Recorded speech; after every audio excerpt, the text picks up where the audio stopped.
आगमते जिनवरे बाखियो गणधरते हियड़े राखियो तेहनो रस जेणे चाखियो ते हुओ शिव सुख साखियो ते हुओ शिव सुख साखियो।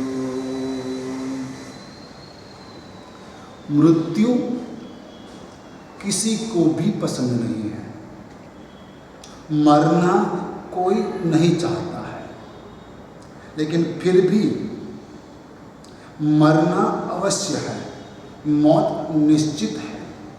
जिंदगी का यह जो प्रसंग है, यह जो मौका है, वह अवश्य आने वाला है, उसे कोई नहीं टाल सकता। और इसलिए जो चीज निश्चित है उसका स्वीकार करने में ही हमारा भला है। उससे डरने से आप बच नहीं पाओगे। और इसलिए जैन शास्त्र ग्रंथों के अंदर मृत्यु को सहज रूप से स्वीकार करने का मार्गदर्शन दिया है। 10 पयन्ना सूत्रों में से 6 पयन्ना सूत्रों में मृत्यु कैसे अच्छी होवे, यानी कि हमारी मौत कैसे सुधर जाए ताकि हमारी आत्मा सद्गति में जाए और आत्मा प्रसन्न रहे, सद्गति में दुखों की परंपरा न मिले, सुख मिले और आगे जाके मोक्ष के लिए उनके रास्ते खुल जाए। और पचखान पयन्ना सूत्र में आपने सुना, वही सब्जेक्ट को यह आगम ग्रंथ आगे ले जाता है। और इस आगम ग्रंथ भत्त परिज्ञा सूत्र, भत्त परिज्ञा पयन्ना, यानी कि जिसमें देशवृत्तिधर और सर्ववृत्तिधर आत्मा को भोजन के पचखान करने चाहिए, वह कैसे करने चाहिए, उसकी बात किस ढंग से करने चाहिए, किस विधि से करने चाहिए, उसका निरूपण यहाँ पर बहुत अच्छे से किया है। क्योंकि सबसे अधिक हमारी प्रवृत्ति खाने की रहती है, सभी मनुष्य की प्रवृत्ति खाने की रहती है और सभी जीव माता के उदर में आते सर्वप्रथम कार्य आहार लेने का ही करता है और आहार लेने की वजह से ही उनका बाकी का डेवलप होता है बॉडी पूरा। और मनुष्य हर वक्त बार बार खाने के लिए प्रयास करता रहता है, मतलब उनको जहाँ तहाँ भी खाने के लिए चाहिए। अब सबसे पहले जो कार्य किया था उसको ही सबसे पहले बंद करने की आवश्यकता है, यानी कि भोजन बंद करना है। भोजन 4 प्रकार के, असन, पान, खादिम और स्वादिम, यानी कि जो धान्य वगैरह खाते हैं वो असन में आता है, जो पेय पदार्थ है वो पान में आते हैं, और इसके बाद जो ड्राई फ्रूट्स वगैरह है वह खादिम में आता है, और इसके बाद स्वादिम यानी कि मुखवास वगैरह जो खाया जाता है वह स्वादिम में आता है। अलग अलग तरह से मनुष्य भोजन करता है और ये सभी चीज़ों का त्याग उसको मृत्यु से पहले करना जरूरी है। अब हमने अगले आगम ग्रंथ के अंदर मृत्यु के अलग अलग प्रकार देखे थे, 4 प्रकार देखे थे। उसमें से एक प्रकार था पंडित मरण। अब यहाँ पर इस आगम ग्रंथ में पंडित मरण के भी 3 प्रकार बताते हैं। और कहते हैं कि अब आपको जब इस दुनिया से जाना है तो पंडित मरण पाकर जाना, और इसके लिए आपको मरण के प्रकार को समझना जरूरी है।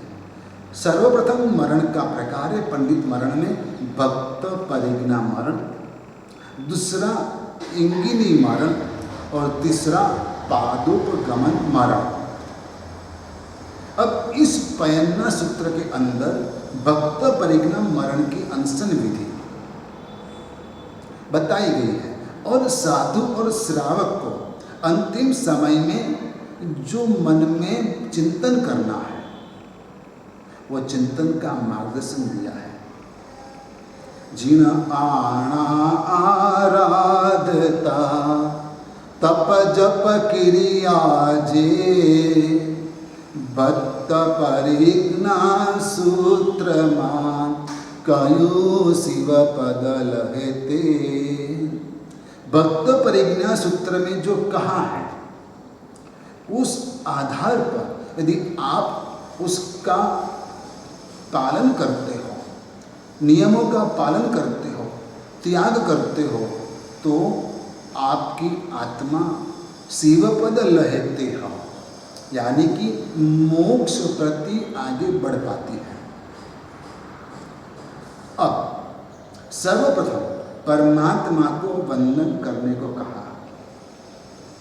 भगवान महावीर को वंदन, उनकी स्तुति इस आगम ग्रंथ में भी की गई है। इसके बाद जिन शासन को वंदन किया गया है, और जो आत्मा परमात्मा के शासन में श्रद्धा रखता है वो आत्मा परमात्मा की आज्ञा का पालन करता है, और वह आत्मा अनशन का स्वीकार करता है। अब ये अनशन गृहस्थ भी ले सकते हैं और साधु भी ले सकते हैं। जिसको अनशन का स्वीकार करना है वह आत्मा सर्वप्रथम गुरु भगवंत को भक्ति भाव से वंदन करता है, और गुरु भगवंत के चरण कमल को अपना स्पर्श करता है, मस्तक से स्पर्श करता है, और गुरु भगवंत को कहते हैं कि गुरु भगवंत भक्त परिज्ञा रूप उत्तम जो ये वाहन है उसमें बैठकर आप मुझे पार उतारो, यानी कि आप मेरे निर्यामक बनो।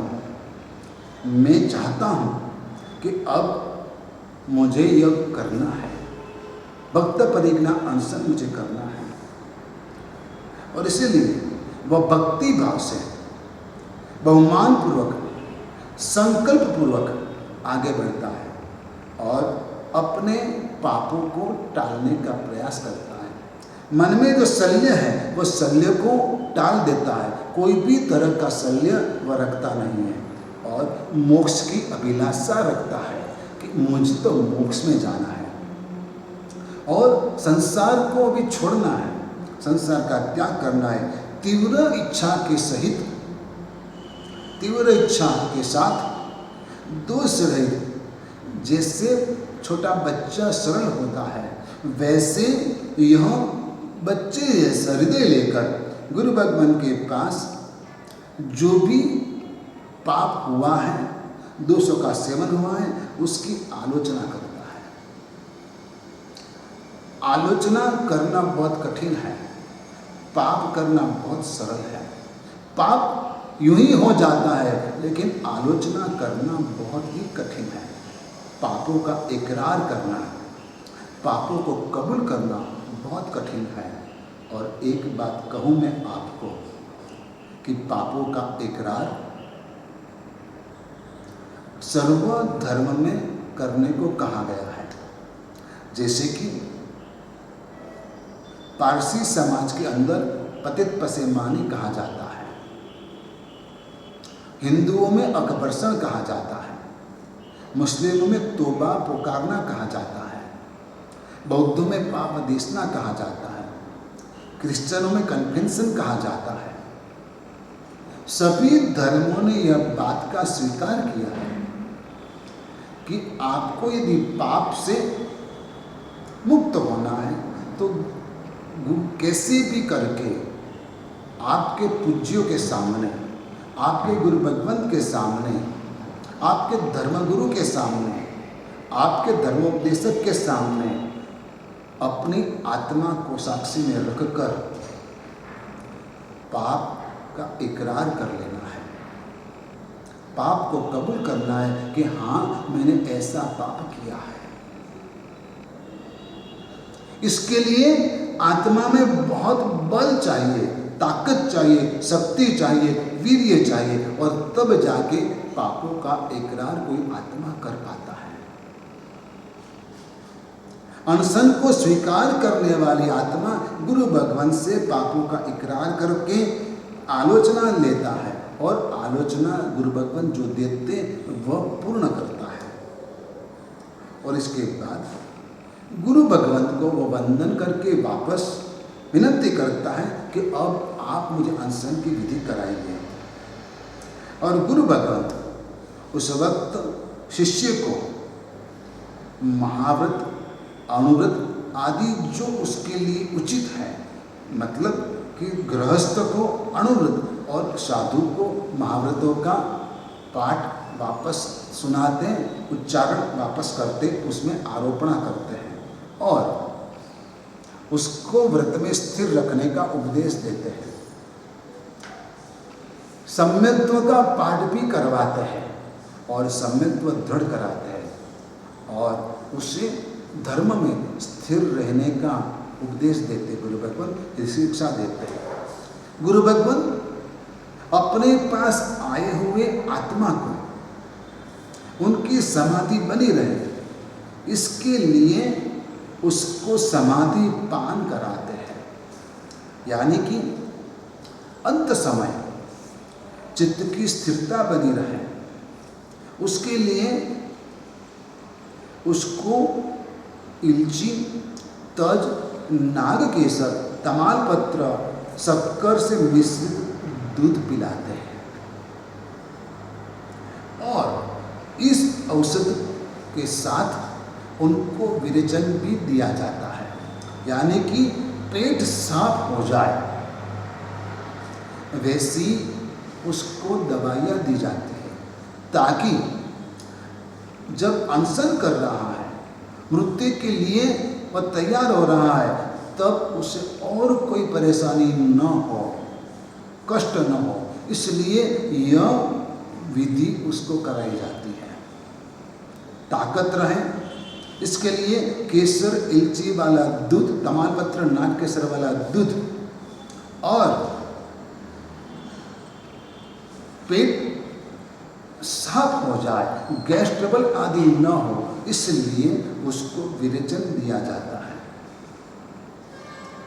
और यह सब करने से कफ, पित्त, वायु आदि प्रकृति शांत हो जाती है और सरलता से समाधि की प्राप्ति होती है। फिर गुरु भगवान इसको 3 तरह के आहार का पचखान कराते हैं, यानी कि इस अनशन के अंदर पानी की छूट रहती है, इस अनशन में पानी की छूट रहती है और पानी पीने की छुट्टी होने की वजह से वह आत्मा को थोड़ी सरलता रहती है। भक्त परिज्ञा के अंदर 3 तरह के आहार का त्याग किया जाता है और कोई आत्मा की इच्छा हो तो उसको 4 तरह के आहार का त्याग कराया जाता है। लेकिन इस विकल्प के अंदर दूसरों की सेवा लेना स्वीकार्य है, उसमें उसको संलेखना कराने वाले, निर्यामना कराने वाले, मन की शांति बनाए रखने के लिए और धर्म में जुड़े हुए रखने के लिए उसको सहायक रूप से अधिक 48 साधु हो सकते हैं और वह उनको बार बार समय समय पर अलग अलग ग्रुप में आकर उनको समाधि कराते हैं, शांति और धर्म की प्रवृत्तियां उसको कराते रहते ताकि उसका मन और कहीं नहीं भटके। इसमें गच्छ में रहने का उपाय बताया गया है कि आप गच्छ में रहकर सभी के साथ रहकर अनशन करोगे और सिर्फ आपको सोने के लिए, सो जाने के लिए, लेटने के लिए जो चद्दर दी जाती है, जो गद्दी दी जाती है, वह कुछ मुलायम होती है ताकि उसको हड्डियां लगे नहीं, और साइड बदलने का भी उसके लिए मंजूर होता है। यह अनशन का एक तरीका है और इस रूप से वह धीरे धीरे मृत्यु के प्रति गमन करता है और समाधि में रहकर वह मृत्यु का स्वीकार करता है। इसे कहते भक्त परिज्ञा, यानी कि भोजन का त्याग करके समाधि के प्रति, मृत्यु के प्रति आगे बढ़ना, पंडित मरण समाधि मरण के प्रति आगे बढ़ना। दूसरा प्रकार, यह इससे थोड़ा कठिन है। पहले ऐसा था कि उसको समाज के बीच में रहना था, लेकिन इसमें इंगिति मरण, पंडित मरण का दूसरा प्रकार इंगिति मरण, इसमें सिर्फ शरीर से चेष्टा करना मंजूर है, यानी कि शरीर से कुछ इशारा कर सकते हो, हाथ से, मुंह से, आंख से कुछ इशारा कर सकते, लेकिन चारों आहार का त्याग होता है और मर्यादित एरिया में आना जाना उसको छूट दिया जाता है। जैसे कि धूप में है तो छाया में आएगा, छाया में है तो धूप में जाना हो तो जा पाएगा, इतनी उसको छूट दी जाती है।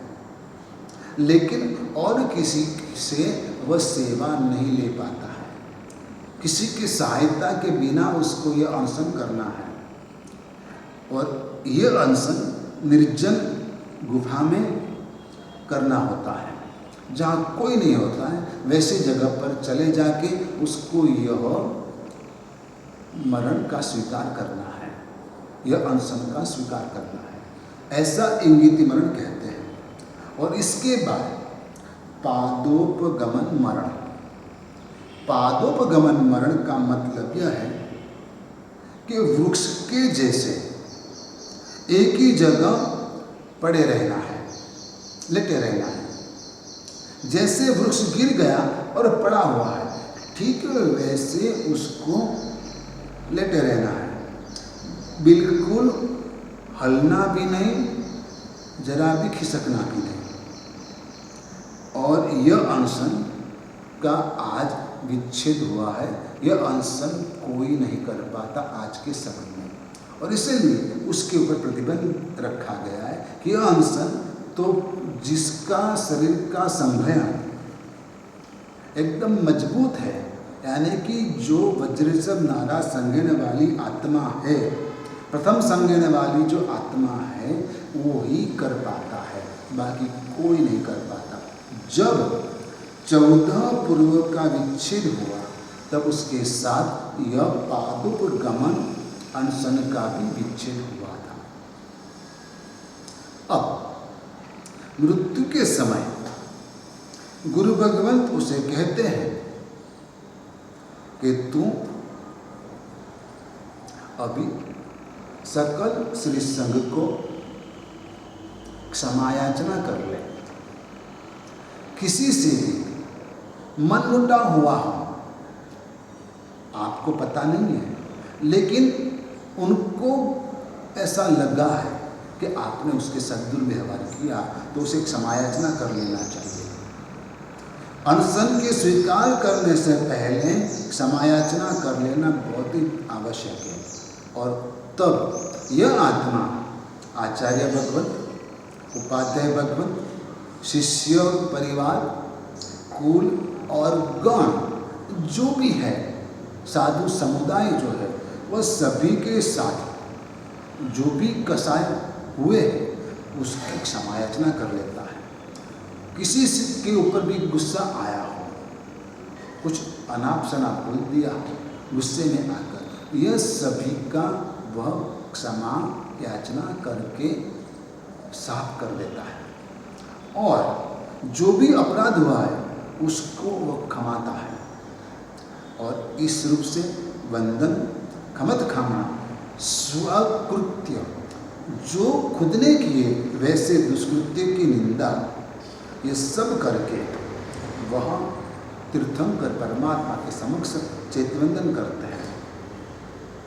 अरिहंत सिद्धन चैत्यनी जी प्रवचन सूरी सात सटपत पूजी भाव थी जी तर संसार अगाध। यानी कि अरिहंत परमात्मा, सिद्ध भगवंत और जिनेश्वर परमात्मा का चैत्य, प्रवचन यानी कि जिन शासन, और सूरी माने आचार्य और साधु भगवान, ये छह को आप भाव से पूजो। और यह छह को पूजन करने के बाद, छह का पूजन करने के बाद आप इस संसार से पार उतरने का प्रयत्न करो। जैसे धागा सुई के साथ कचरे में भी पड़ा है तो वो सुई खराब नहीं होती, मतलब गंवाते नहीं है, धागे की वजह से सुई मिल जाती है।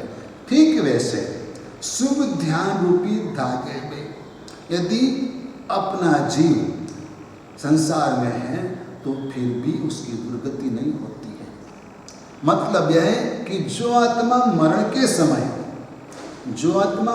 के समय शुभ ध्यान में रहता है वह आत्मा दुर्गति में नहीं जाता है। चिलाती पुत्र का नाम आपने सुना होगा।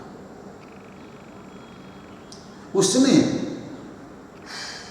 अपनी प्रेमिका की हत्या कर दी। बचपन से उससे प्यार था, उसके घर में नौकर के रूप में पला था। जब एक बार सुषमा के पिता ने उसे देख लिया तो घर से बाहर निकाल दिया। अब चिलाती चोर लोगों की टोली में मिल गया और आगे जाके चोरों का नायक हुआ। उसके पास उनके कई साथी जमा हो गए थे और एक दिन उसने सोचा कि सुषमा को अभी ले आऊं। इसलिए वह सेठ के घर डाका डालने के लिए गया। अपने साथियों को बोल दिया कि आप लोगों को जो भी धन मिले वह सब आपका। आज वो धन के ऊपर मेरा कोई दावा नहीं होगा, लेकिन सिर्फ सुषमा मेरी होगी, मैं उसे उठाकर ले आऊंगा। सेठ भी सावध थे, उनके घर पर भी बहुत सारे पहरेगिर थे। फिर भी चिलाती ने घावा बोल दिया और सभी साथियों ने मिलकर बहुत सारा धन लूटा और चिलाती सुषमा को घोड़े के ऊपर लेकर भागा। बाल से पकड़कर जब यह बात का पता सेठ को चला, सेठ के पुत्रों को चला, तब वह सब अपने साथियों के साथ, पहरेगिरों के साथ चोर के पीछे गए और कैसे भी करके अपनी बहन बेटी को वापस लाने के लिए वह जी जान लगाकर उसके पीछे भागे। लेकिन चिलाती बड़ा चालाक था। उसने अपने साथियों को बोल दिया कि आपके पास जो धन है वो थोड़ा थोड़ा रास्ते में डालते जाओ और सेठ के पहरेगिर वो लेने में रुके रहेंगे और हम आगे भाग जाएंगे। लेकिन सेठ के बेटे सुषमा के भाई अपनी बहन को बचाने के लिए उसके पीछे भागे। उसने कुछ नहीं देखा और जब चिलाती को पता चला कि अब सुषमा मेरे पास नहीं रहेगी, सेठ के बेटे मेरे पास आ चुके हैं, तब उसने सुषमा को तलवार से मार डाला। सिर्फ सुषमा का मस्तक उसके हाथ में रहा और उसका धड़ नीचे गिर गया और घोड़े के ऊपर बैठकर वह तेजी से भागा। दूर जंगल में पहुंचा तो उसने एक साधु भगवंत को कौशिक उद्यान में खड़े हुए देखे और साधु भगवंत को कहा कि कैसे भी करके आप कुछ धर्म सुनाइए। और गुरु भगवंत ने 3 शब्द दिए, उपशम विवेक संवर। उपशम विवेक संवर, उपशम विवेक और संवर, यानी कि मन के क्रोध को, कसायों को शांत करो, विवेक रखो और संवर, पापों से बचो। ये 3 शब्द दिए और गुरु भगवंत वहीं से निकल पड़े। चिलाती कुमार ये 3 शब्द पाकर शांत हो गया, उसका कसाय, उसका क्रोध शांत हो गया और आखिर वह मर के देवलोक में गया। जैसे इस जगत के अंदर उसको लगा कि जैसे इस जगत के अंदर मेरू पर्वत से कोई ऊपर है नहीं ऊंचा, आकाश से कोई बड़ा नहीं है, वैसे इस जगत के अंदर अहिंसा से बड़ा कोई धर्म नहीं है। और 4 गति के अंदर भटकती हुई आत्मा को जितना दुख मिलता है वह सब दुख एकमात्र हिंसा की वजह से मिलता है। और इसलिए हिंसा का त्याग करना चाहिए, क्रोध कसाय का त्याग करना चाहिए। और चिलाती कुमार, चिलाती पुत्र यूं ही ध्यान में लीन होकर समाधि प्राप्त हुए, देवगति में। जिसके मन के भाव गुरु भगवान के उपदेश से शुद्ध होते हैं, विशुद्ध होते हैं, वैसी आत्मा को गुरु भगवान अनुमोदन करते हैं कि धन्य तुमने ऐसा सत्कार्य किया, जीवन का सत्य आपने पा लिया।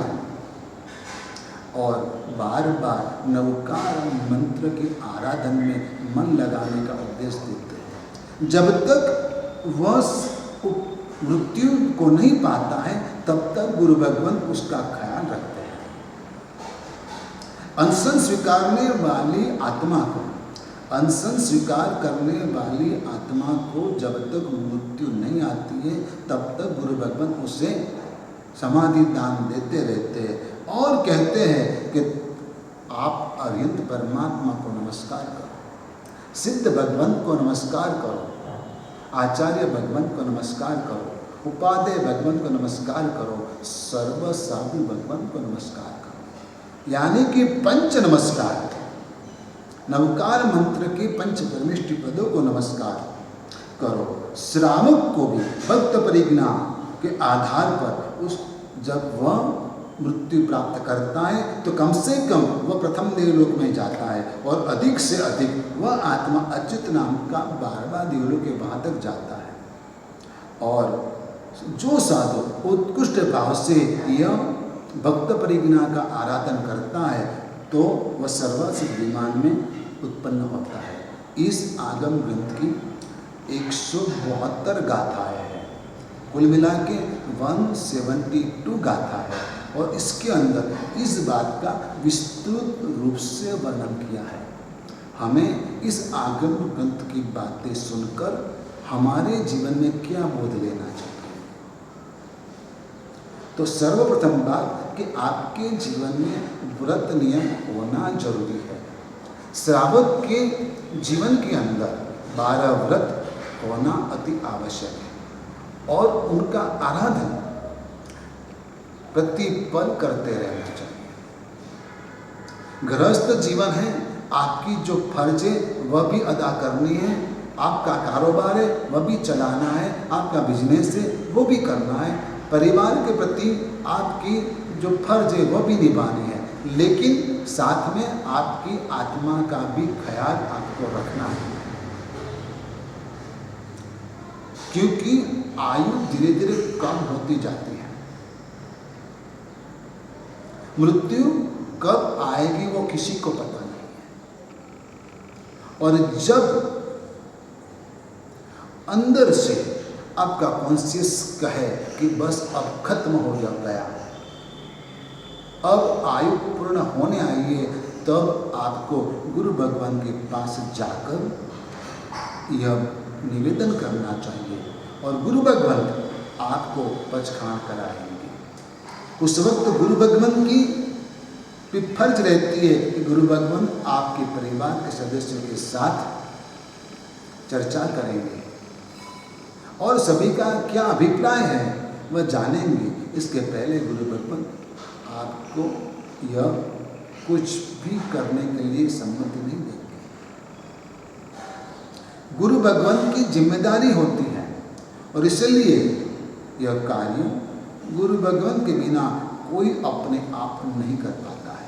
अनशन का स्वीकार करना बहुत ही कठिन है, लेकिन आज इस काल के अंदर, इस युग के अंदर ऐसे कोई भी तरह का अनशन का भाव कोई रखते हैं तो ठीक है, लेकिन श्वेतांबर मूर्ति पूजक परंपरा के अंदर इसके लिए कोई भी अनुमति नहीं दी जाती है और किसी को भी इसके बारे में प्रेरित नहीं किया जाता है। यूं ही जब मृत्यु आती है तब उसे मन की समाधि बनी रहे, उतना इसके आगे पीछे का माहौल बनाया जाता है ताकि वह सद्भाव में रहे, शुभ भाव में रहे और पंडित मरण प्राप्त करे। इतनी यहाँ पर भावना रहती है। बस आज इतना ही। धर्मलाभ आशीर्वाद।